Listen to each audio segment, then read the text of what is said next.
महाराष्ट्राच्या कुस्ती क्षेत्रातील एक महान मल्ल कुस्ती सम्राट पैलवान असलम काजी यांच्या वाढदिवसानिमित्त एक ऐतिहासिक कुस्ती मैदान दिनांक 27 मे 2024 रोजी दुपारी ठीक 3 वाजता मैदान मधील होणाऱ्या कुस्त्या खालील प्रमाणे पैलवान महेंद्र गायकवाड उपमहाराष्ट्र केसरी विरुद्ध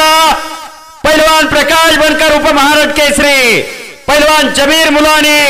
विरुद्ध पैलवान श्रीमंत भोसले यासह अनेक जोडीत जोड आणि तोडीस तोड कुस्ती आपल्याला पाहायला मिळतील। या कुस्ती मैदानाचे सत्कार मूर्ती डबल महाराष्ट्र केसरी पैलवान चंद्रहार दादा पाटील, महाराष्ट्र केसरी पैलवान सईद भाऊ चौस, चालू वर्षीचा महाराष्ट्र केसरी